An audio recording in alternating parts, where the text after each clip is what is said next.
ஒரு கிராமத்துல இரு சகோதரர் இருந்தாங்க. அதுல ஒருத்தன் பார்த்தா ரொம்ப கெட்ட வழியில இருப்பான். எப்ப பார்த்தாலும் குடிக்காரனாவும், குடிச்சிட்டு அந்த ஊர்ல எல்லாம் கெட்ட பேர் வாங்கிட்டு, எல்லார்ட்டயும் வம்பு வளர்த்துக்கிட்டு இப்படியே இருப்பான் ஒருத்தன். ரொம்ப அவனால அந்த கிராமத்துக்கே தொந்தரவா இருந்துச்சு.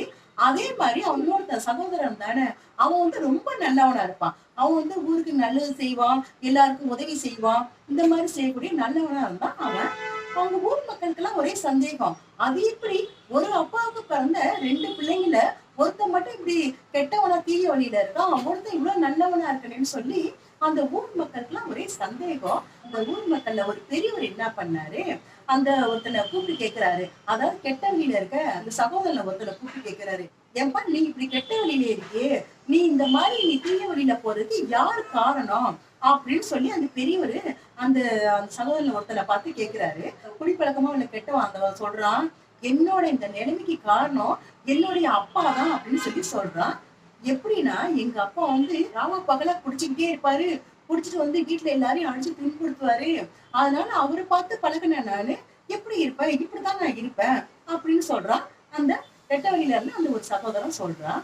சரி, ஒரு ஊருக்கு நல்லது செஞ்சிருக்கானே அவனோட சகோதரன் இன்னொருத்த அந்த ஊருக்கு நல்லது செய்யறானே அவன் சகோதரன் அவன்கிட்ட போய் கேட்கிறாரு இப்ப அந்த பெரியவரு.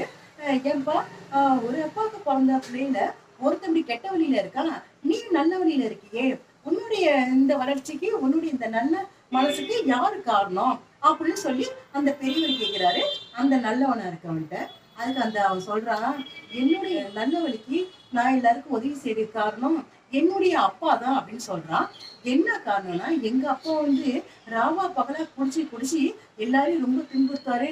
அதனால எங்க அம்மாலாம் ரொம்ப கஷ்டப்பட்டாங்க. நாங்களாம் அவ்வளவு கஷ்டப்பட்டோம்.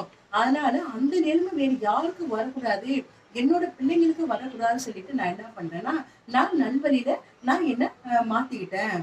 அதனால என்னுடைய இந்த நல்ல வழிக்கு காரணம் என்னுடைய அப்பா தான் அப்படின்னு சொல்றான் அவன். அதாவது நன்மையோ தீமையோ அவங்கவுங்க எடுத்துக்கிற விதத்துலதான் இருக்கு. எந்த ஒரு சூழ்நிலையிலையும் நம்ம வாழ்க்கையை எப்படி வேணாலும் அமைச்சுக்க முடியும். அதை புரிஞ்சுக்கிட்டோம்னா நம்ம வாழ்க்கை சிறப்பா இருக்குங்கிறது எந்த சந்தேகமும் இல்லை. வாழ்க்கை